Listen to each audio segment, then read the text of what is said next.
ഒരുപാട് സിനിമകളിൽ വേഷമിട്ടിട്ടുണ്ടെങ്കിലും star magic എന്ന പരിപാടിയാണ് ബിനീഷ് ബാസ്റ്റൻ എന്ന കലാകാരനെ ഇത്രയധികം ജനശ്രദ്ധ നേടിക്കൊടുത്തത്.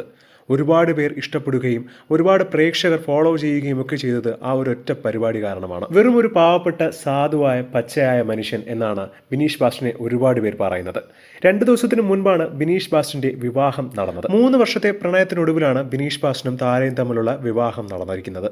മാത്രമല്ല, സ്റ്റാർ മാജിക് അവസാനിച്ചിട്ട് പോലും സ്റ്റാർ മാജിക്കിലെ പഴയ എല്ലാ മെമ്പേഴ്സും ബിനീഷിന്റെ വിവാഹത്തിൽ പങ്കെടുക്കാനെത്തി. അതിൽ ഏറെ ശ്രദ്ധ നേടിയത് നടിയായ ഭാമ എത്തിയ ഒരു കാര്യം തന്നെയാണ്. സിനിമാ സീരിയൽ ലോകത്ത് തിളങ്ങി നിൽക്കുന്ന ഒട്ടനവധി പേര് എത്തിയിരുന്നെങ്കിലും ബിനീഷ് ബാസ്റ്റൻ എടുത്തു പറഞ്ഞത് നടിയായ ഭാമയുടെ വരവ് തന്നെയാണ്. ഒരു സാധാരണക്കാരന്റെ കല്യാണത്തിന് ഭാമ വന്നല്ലോ, വളരെയധികം തനിക്ക് സന്തോഷമുണ്ട് എന്നാണ് ബിനീഷ് ഭാമയെ അടുത്ത് നിർത്തിക്കൊണ്ട് പറഞ്ഞത്. ഞങ്ങൾ ഒരുമിച്ച് സിനിമകളൊന്നും ചെയ്തിട്ടില്ല, പക്ഷേ അന്ന് സ്റ്റാർ മാജിക്കിൽ ഒരു പരിപാടിക്ക് ഭാമ വന്നിട്ടുണ്ടായിരുന്നു. ഒരൊറ്റ എപ്പിസോഡ് മാത്രമേ ഭാമ ഉണ്ടായിരുന്നുള്ളൂ. ആ ഒരു പരിചയത്തിന്റെ പുറത്താണ് ഞാൻ ഭാമയെ ക്ഷണിച്ചത്. പക്ഷേ ഭാമ വരുമെന്ന് ഒട്ടും പ്രതീക്ഷിച്ചില്ല. ശരിക്കും ഇത്രയും വർഷങ്ങൾ കഴിഞ്ഞ് ഞാൻ വിളിച്ചിട്ട് പോലും ഭാമ ഒരു മടിയും കൂടാതെ വന്നു. എനിക്ക് വളരെയധികം സന്തോഷം തോന്നിയെന്നാണ് ബിനീഷ് ബാസ്റ്റൻ വേദിയിൽ നിന്ന് പറഞ്ഞത്.